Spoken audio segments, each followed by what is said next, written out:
meet you. How are you? Nice to meet you. Nice to meet you. Oh, let me reach back here. Hello. Nice to see you. How are you? Hello. Nice to meet you. Hello. How are you? Nice to meet you. How are you? Nice to see you. Hello. Hi, how are you? So wonderful to have you here. We're going to do a picture. Now, where do we look for the formal picture? Where's Mike? Oh, Mike, there you are, over there. Okay. Oh, do you want to get in the center, Mike, so we can maybe just get everybody in? And that's good. Can you... a little bit closer. That's great.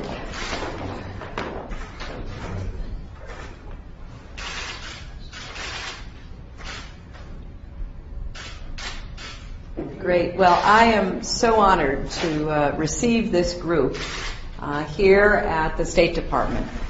This is a group of young men and women from Egypt who are committed to improving the lives of the Egyptian people, providing more economic opportunity, greater growth in democracy, respect for human rights.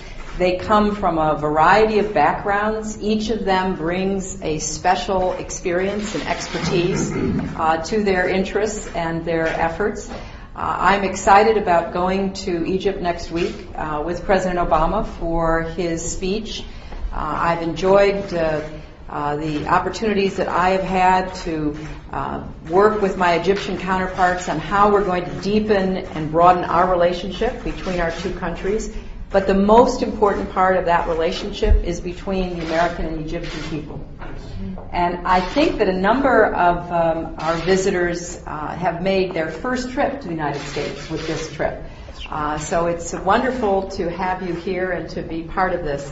I'm going to take a question or two, and then we'll go this way and have a chance to talk, okay? Yes. Madam Secretary, yes. How much progress has Egypt made toward democracy and human rights? Is it the main stumbling block, this emergency law that's been enforced for decades? And finally, how much of an issue will it be on your trip and the President's trip next week? Well, we always raise democracy and human rights. It is a core pillar of American foreign policy.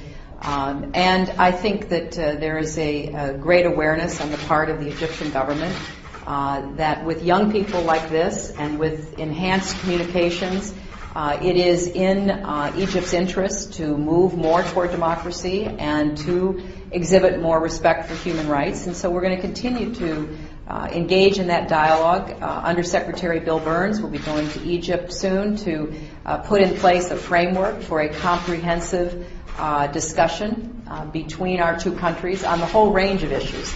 We are very appreciative of the strong role that Egypt is playing in looking for a way to bring the Palestinians together. We appreciate what Egypt has done to try to support counterterrorism efforts, which threaten Egypt and threaten many other countries.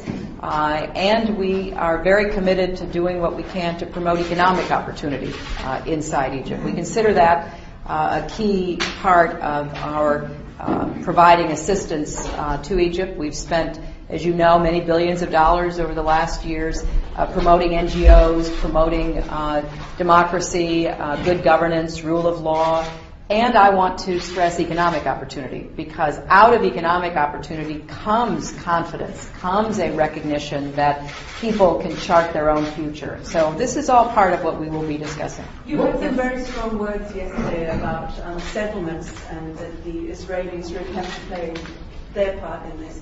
Could you please tell us how your dinner was last night with President Abbas? Do you feel that you're making progress? And what are your expectations sort of in the near term of how to push the process forward? How are you going to get the Israelis to do what they need to do, plus the Palestinians? We had a very productive dinner last night with President Abbas and other officials from the Palestinian Authority. We discussed a full range of concerns. Senator Mitchell reported on his recent discussions with Israeli officials, as well as Prime Minister Netanyahu's visit. We believe strongly in the two-state solution, and we are committed to doing all that we can to work with Israelis and Palestinians and others like Egypt to try to push that forward. We have laid out some ideas that we've shared with both the Israelis and the Palestinians. And as you know, President Abbas will be meeting with President Obama this afternoon in the Oval Office. This is a difficult, complex undertaking, but we are committed to it, and we think it's in the best interest of both Palestinians and Israelis. We think this effort to obtain a two-state solution is the best way for Israel to have the peace and security that they are seeking and deserve, and we think it is the best way for Palestinians to have a sense of empowerment and authority over their own lives, and to give them the chance to raise their families and to have the kind of future that the children of the Palestinians deserve. So we see this as very much in not only our interests and the interests of the region, but of Israel and the Palestinians as well. Thank you all very much.